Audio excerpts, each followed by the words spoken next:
Dumie no abo aha aye Pent Radio 100.1 FM yo kuma se asokwa Pentecost House owigina ye aka kase na yatena se adebro ene awie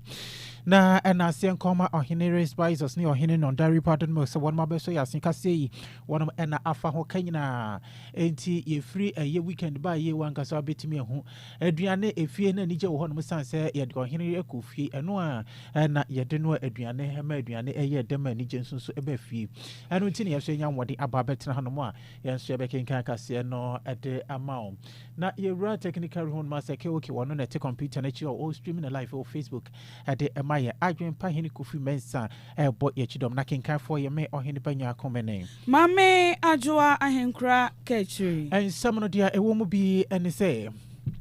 apostle kumi labi wode atugana fo nyina nim se yenye oman ba pa ye do ye man se de be ya oman no betimi atumpon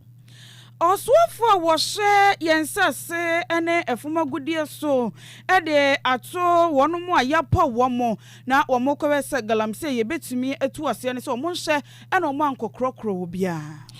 Obenfo Nana Kwesi Dwantua were executive director at Ghana National Council of Private Schools was he betimia and kasa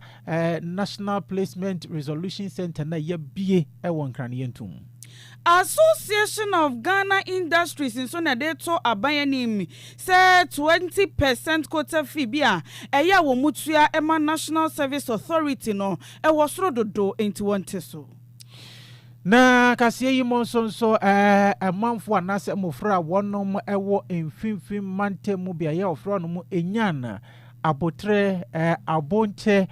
one stress empanifo ko wonu mwa na wosoa wonu mankasa kontomo akonwa na finso plastic chair no de akosuku dam akosua ade ensema fofropi eka wei ho na awie yatena se de so mo se original ye kase wo Pent Radio 100.1 na yentwe ahomra ye ba ensem no munkyere mu nyina eto aso Midofo a minnim ho agro.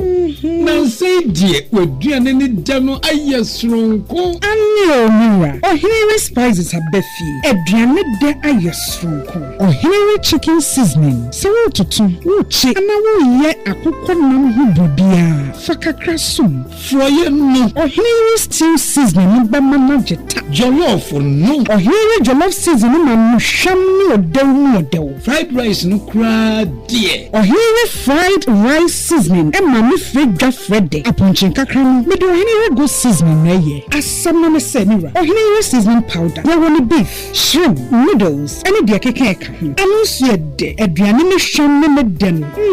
ubedie dibio enti obapa ohiri spices abama yen aduane no aye de efise ne die ne nso aye de ohiri spices e dey e wo dwa hodomu etofon for 020 780-5398 and 0244-525908 FDA Aji Ejodien Kratui Atum. Adisha mo akwa bade baka se no so fe yemo romuni emfa ensam no nkyere mo yemfa emro Kane Church of Open Head Mother Church of Pentecost Apostle Alexander Nanaya Kumi Labi ane waye executive council member ono aso na ye Ashaman area head wode atugana for enemy say oman ba wodo Ghana no galam say obedwane wase wote say ye say mofra kwatro BC won ma twa wase yatwam anwiamu poto oyemba hyehyew ese dachi oman dachi wase Ghana for yetimi eye oman ba pa na say omanfo a ye do ye man na de ye bia no ye de oman na ebehye yakoma mu na yebenya oman no hodo na yadwen oman no ho kane ansa na ye de yankase yankronkre de abam wose o kandini bia di break itaw no di break wose wode boa afoforo wode kapi edema mobrowafo na mom enye se wode efa sa di break no so na wunya wo ho na wutie to omanfo so eye omanfo mom ayaya de People who are patriotic, when they see galamsey, their heart aches. Enti obia oyo mamba pano ohun senia ye tu famu agudi a ennam ne kwan so pe. How do people see in your community? Nipa ohun sen wo potem ho. They pleaded for him that this man was worthy for Jesus' visitation. Osrema papa is ofata se Yesu oba ebesra no. Some lessons from the attitude of the centurion. Momi enhwe suade bia ebetase afisa asrafo so hapeni adie. People in authority should use their position to protect and help those under them. Patriotic people, that's how they live their lives. People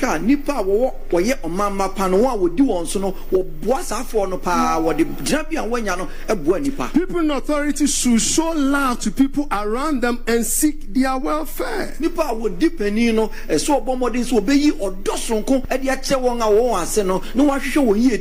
in authority should use the resources at their disposal to develop the community.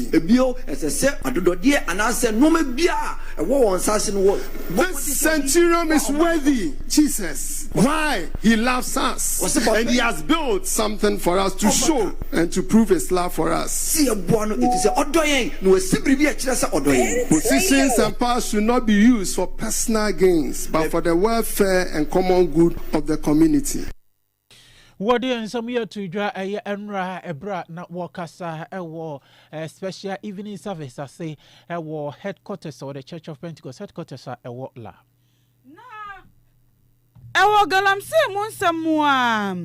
onwanyamfo Emmanuel Amako Fibua ayo swafo kwahwa yensa se ene efoma gudie tu honsam so na wode ato National Anti-Illegal Mining Operations our tax force wo mapa wo mom ewo sunwane se wo monkonkoshe na yensu wonsuwa ene yenkwa ya ahodo a galamsefo ate se wo mu no mutu foma gudie na wabra emfa mra kwan so no omubesi se adwumadie no anom na wode eto omanim se wo monhwe se adwuma na yede ahye wo monsa no ombeye ne sede ye se ne fata woni one day wabe na dwinso bubu nuagu na som na de mpanyimfo kasa yetu galamse ase entiamo bia nkwa yem ne yensu waso no omo mbe ya asoden akoso no omo hye na wo ma ankrokro omo kra. As a government prepares to deploy you for your permanent presence into the forest reserve and water body, understand this clearly. These areas has now been declared by the Commander-in-Chief of the Ghana Armed Forces as security zone. But for those who have decided that that is the only places, including our forest reserves, is where they are going to make their money, your time is up. I charge you with profound sense of duty and patriotism. Any recalcitrant entry into these zones is not merely a trespasser, they are an enemy of the state. You are to be firm, you are to be resolute, you are to be ruthless. Onmanyamfo Emmanuel Amako Fibua aya waswafo washa yensa se ene efoma gudie tu honsam so na enwachi no and Deputy Director of Operations Presidency, Ora Mustafa Bande, and so Ekasa ye no de to abambofo nanim se dwumadie na wo mu kodie no mo hweso mbe yisuro ne hu bia ede every wo mumu na ekoba ne se wo manye dwuma ne se de se ne fata na kwadu bia ye de bo tax force bia se wo mo gi adamudie no ye de sa kwadu no ekokobo wo mo de ne ne aban no e no mama ne nsa asifom. We must succeed the fight against illegal mining. We must succeed dead or alive. We may not get all the commendations that we deserve, but you are not defending people, but nature, and nature will reward you. Nature will breathe through all of you for your protection of the next generation. Colleagues, many have failed, but this team is here to succeed. Anya Deputy Director of Operations, our Presidency, Ora Mustafa Bande. Mame fa entwaso na yemuramwe na samre de ekoso computerized placement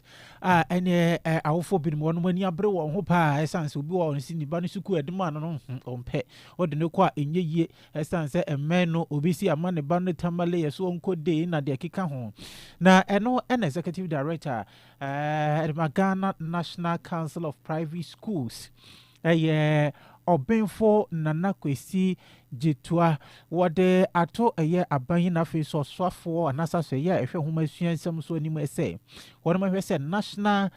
Resolution Center no wonum ebiye firi ho wose district na fe regional no wonum ewo tumi ewa hoden se dwuma wose national wonum ye no wonum susu betimi aye nti yifiri wonum a ma obi emfaka enkwankrama pressure enkonkoda fa akombiem na ma obi a ebekọ ne mansim ene ne mantem. If you create a resolution center as a centralized location where all the issues are being resolved, then you are creating a chaotic scene that will lead people, because every now and then you hear the issues of bribery and corruption associated with the placement. We collate everybody that all of us should come to a certain center before answers are given. Yes, we understand the regional resolution centers are there, but they are not giving apt solutions because we have given premium to the national center. So if that center does not exist, everybody will now go to their nearby center because they already have the offices over there. The GES offices are there. It's just that we have not distributed fairly resources to the regions and the districts and empower them to do what they are supposed to do. When you go to the national center, I've been there, those people over there, they don't have any superior knowledge than the district people. And at least in terms of experience and those who even understand the terrain very well, the district education officers understand it better than those at the national level, but they live with the people. Nanona Ora Aheto Chega Wano Kane no Nane Director General de Magana Education Service Mitchell Ora Charles Aheto Chogam was say your free be small elephant. Was a small elephant na walk an asem a demo honomono a dear gun a diabetes come a friend protocol. Ewurebe bia just a case protocol just away o tuesi kakase or no there be woni line wono no yen checking niam bi was no na ediga nya pa enti se computerized placement betimi akoyie na emofra no yebenya school dia ma obia na ebeye pepepeye na ni bremma mu na obi nkoto sant ene je se aboa na wo frɛ no big elephant e frɛ no protocol no yeyi ono edifri honom.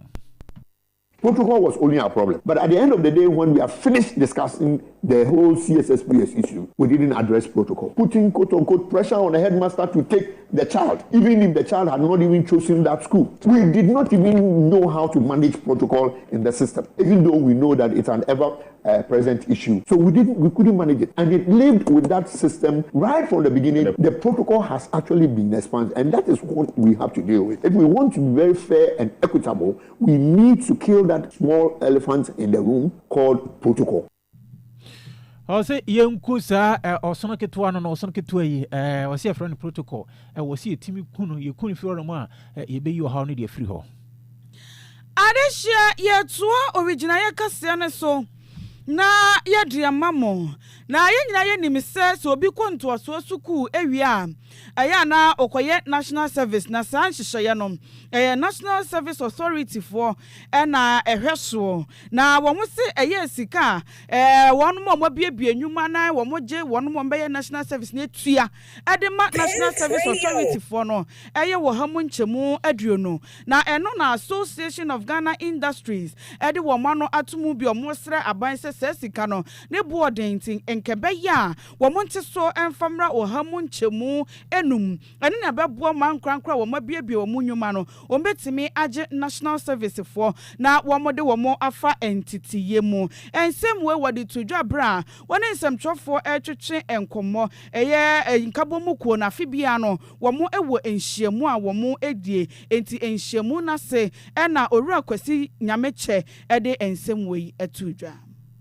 Every year I have an arrangement with KNUST and KSTU. I take students on internship. But you see, when I take a student or when I take a national service person and I pay the person the allowance, sometimes I even pay more than the stipulated allowance. And then I have to go and pay 20% of the allowance money to National Service Secretariat. I think it's too much. What we're asking for is, they should bring it down to like maybe 10 or 5%. For us to be able to take more, because it's another cost on us. Though we're training the guys on behalf of government, and they're still charging us for that, which is not fair.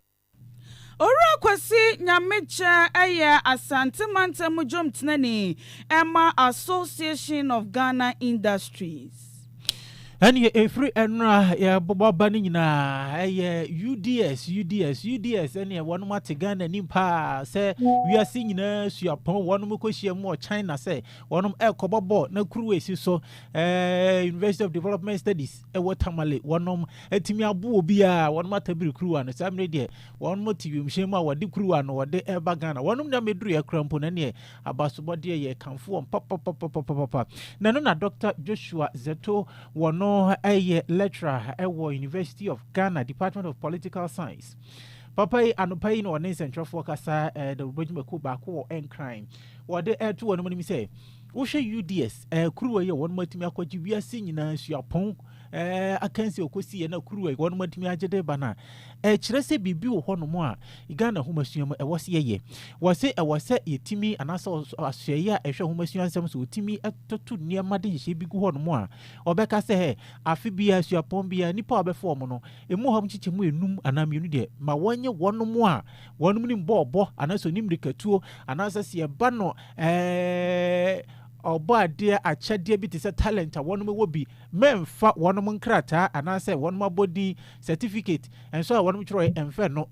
in so they move for one no more one any board but no crab boy ama Ghana a good dear nasa your board bo any hunia man a bit me a quote nenim. The school system does a number of things. Rich people can go to school, but poor people too can go. There's a reason why you will see poor people or who are maybe academically not good graduating from Harvard, graduating from Yale, graduating from MIT. It's because the thing, what they have to sell or what they have to achieve their potential is their sports skill. So you and I could be bookworms, you and I could be nerds, you and I can read and write and math and do everything. That is what we have to live. But it's a kid who is not that good at math, who's not that good at science, who's not that good at English, precisely because either background, poverty or whatever. That kid has a skill and the world needs that skill. So part of the reforms you should be seeing is to a purposive attempt to encourage people to develop their skills. I should see the Ministry of Education tell universities that every year 5% or a certain percentage of all your admissions must be people from the sports fraternity. We do high school sports in this country. We do JSS sports. After JSS, there's we do HSS. One, imagine the government of Ghana comes out with a policy that says that when we are recruiting to the security services, we'll give priority to anybody from JSS who has won a medal, first, second, third. That they will be given priority first in the recruitment to the police. Listen, that is a big motivation. Then what you then see is that schools, big schools, small schools, powerful schools begin to recruit these kids. Where we know them. We attend the school, we know the kids who cannot spell their names, but put them on this field and they are better than by the penny. I was seeing microphobia. What do you AC school demo now? What your mass 1+0 crowd maybe a won't answer and as a new year female. Nanso de omo kokosi agoprama so a hey ene pele krampo ma wono woni mbo enti betimi a ebre ni dru na se ye fa desuafo e wo suapon mu a ene yenka se obi a wo wonto asosuku watimi akomirika mo defense ada wadi kan ana watosumenu watosumi ensa sankrofo ye ma wo mo homjijembe se num anase miensa na minu na yemfa wo monso so emra mewura mu we ye lecturer political science department e wo University of Ghana Mr. Dr. Joshua Zatu Tunsuom awo mampon mensinemo asante mantemo na empanyinfo wo ho ene omanfo bin na ede to abanyanim se nokure ne nyameanim afi pa eyade asabi edukoro wo mo chemu se wo mo bola bia tete wo mato bola na gusua amana ye mountain faja to no ede mfinhia aduanan eti wo mo sese empanyinfo mfa hyehyeye enwu akwamu na wo metu bola no emfa wo ma wo mo sanse omusuro se anhwe ya na wo mapomden ho akote chema. Assembly member Matunsom electoral area eye Honorable Ali Ninsemni. Bola idea ntimi nka efiseme kura de ye wo me mbeto bola yi wa ha emfa ne se abo su time Mahama first you know ene epia bola yi sa de kokugu ase ye ho abo su ne sisa bola yi kogugu ase ye ho ena asa hipu sei no o hwetu nsum community na nkasa kura na obo do se yemra omadwuma yimpie obi timi catch us enemre na ye ko omadwuma this time am se enemre ye ko omadwuma nti hwetu nsum afi mantamu bia na tunsum na efi wo ne nti efi wo tunsum ne se esuo to a voters ni nyina na convene fa tunsum nti se nsuo to no bi de nwura guma na se ba bi ya twotu na nsuo to a ni nyina pia sa befa ha no nti edu ha na aka ha no ti ne wo ho no Ani ayeti ye eye assembly member wo Tunsiom electoral area no monyamfo Ali Mame fa enramo na fe yenko eye biaye ye fro no mu enyan abonche na DA basic school a ewo ho no mo no ewo edwumako enyan esiam mansi no emu wo trese adisuafo no mo brepa sukua esi wo no mu a eno eye enyan abonche DA basic school no amofra ne se Dex se wo ho no mu a wono matena so esua ade no aban de ade abre wo mo no etimi ade a ewo se nipa mienu tena so no se nipa 9 na efa ebi kura fa miensa enya sa wo mo so enya aban Dex ni bi so antena no eni o ma plastic chair a wo kwa no atamba kwa siwiti oni bi nso a ene kontomo akonwan de friend kitchen stool na wo so atambi na ne obobo kashiro so be ndi no atam na de siwiti ukoduru so a ukoduru square no na abetena so esua ade Emofra ne kyerɛ de ma wɔn pa so betimi atena plastic chair yi so na wɔnom asua ade anase wɔnom atworo wo sua no wɔnom san atworo den wɔnom ehunu so kra ɛno nti wɔnom ɛsrɛ ɛsɛ emperifo enko wɔnom moa na emofra yi na afin so deputy anase assistant master de ensɛm yi eto edwa ebra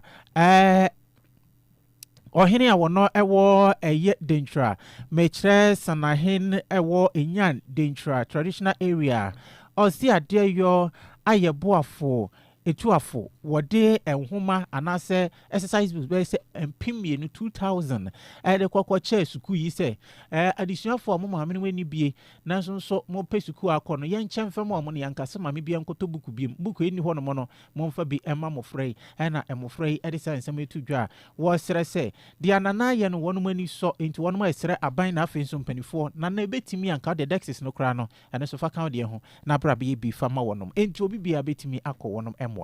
Bia tutu ye tum so ye de plastic chair fifie ya de ba na ye tum ntro so ye pede na na de nkungo ne biblia ye nche ya tena de nche ya tere 3 na 4 ye tum ntro bo wa ye bukum na ya atro ye book no so tete asese nti tutu sre na na de onso onfa ekungo ne bimre sisa ide ekungo fiofi ne de ba na ye tena ekungo no do 3 to say that I want to tell Nana that we are not comfortable of sitting on the chair. We even bring plastic chair from home. Also, we cannot sit on one plastic chair and write. So all is what I can tell Nana and government to help us. I want to tell Nana and government that they should bring us comfortable chairs to sit on because all of our school chairs is broken and spoiled. We cannot even learn comfortable. So I want to tell the government that they should bring the wooden chair for us. Yeah, kupana katos na keso nshira na afefofo so onye ske na mbaya ma osendem afema he onye ske fofo na faboto ekungwe ye kungwe ina ase ye hena ne ye sara ne de ankofo no be hye na wenye ske fofo oda be sesi school ha me na ne de ye plastic chair ya yetina de school ni na ase bia bubu ebi poye de bi fiofie na ye de be school ya betina do ye kungwe ye tena class ye tado fofo na ye ka chere ne de onu na abe onye ajuno ko na mo fe plastic chair de Eni anana nya said ya woye no wonu manije pa ne betimi a wone aban eni monka mum na dexis no mo fa bimra na assistant master eyowura Obed Donko wada nana se pa se wadwen wonu mo se nana enya dedi kan ni abre bia wonu mo a wonu ma wofu eni bi no wo so ma se bo awom sa nti ya bia suku ye wode exercise books empimi no aba no wada na se papa Mejidida ya nana ya buafo etuafo sana hene of Denchira State no man crowd o bontaw ya nana anytime school fo ya wa huye bi ya sufre na oje yenso ti ebu school yi wa ya de kasi bia me yunda ha ya we sabe yan kana ya kurase but ye kro kitwem awfun bi wa ha wo find it difficult to provide the learning materials what ya ma wo ma nti anana ato na adwondo pan ye de tu nanim na ye wo ha and Friday ya e day 26th of September abaya adoye kese wo de ameye 2000 pieces de ye nchema mmofra ne bi obi a ni book bi a ye fama ne ti dia ye beka che na yankopon onhira no ebi oye skafin yankopon onhira na ye de na sepa kakra ye wo kan de e lower primary na that is class 1 to class 3 na wo mode na jide wo susanti wo kofi a ka wo fon ne ye yan wanka ne de ye ansa na afona bo yusu kwa che se wo horo ne sawansa na wa ye mpanifo no so ye be make sure de obi a ye bufu one maame wo provide bag a obotu esu safety wo school ha. Ano assistant headmaster wada suku ya no mechire enyan DA basic school wo edwuma ko enyan owura Obed Donko nene eniete no Adishia ye kowie kase no ewo obi emanso na Michigan state ba ko a ewo US na arehusem asi wo ho ne se nipa 9 etina nanom ewo ensiedo enipa nwotwe so preprepra emu oden pa enchemu ampanyimfo ede eba ne se nipa bonfo bia na wo mo etete ka mu ede wo mo ka ekobowura Latter-day Saint for asodem na abro mo de ka ne bowura wono anso ho ano mo sane tuo ede egu asorema no so ene asorema ne bonyanya pa nam so mampanyimfo na omu wo mu no ebo mu modin bia se enkwada na naje omo de ombebo omo ho eban wo mo sane tuo no ewie ye na ye wo Latter-day Saint omo asodan no empempi ya na omo chichechichem enti ebi enya akwan edwane kwalata ye anso ho tuo na chi tutuo ni nyina no ene omo san epaja ede tuo edan nim se be ya edan ne be hye na ba bia obi akohunta bia no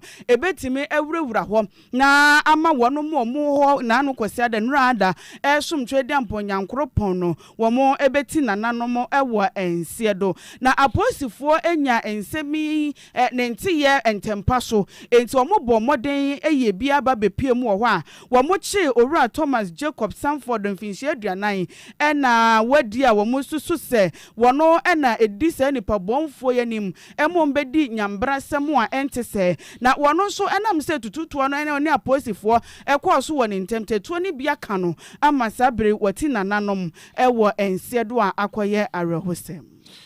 we adehye yadekase ni nyina ebesia babia da ekoso ya eni pitirim na ensem no dia ne dim akotene bi ene se Apostle Alexander nane yakumila bi ade atoganafo anim se yema oman no eho ehaw enye ye dadwen na obia enwe oman no ho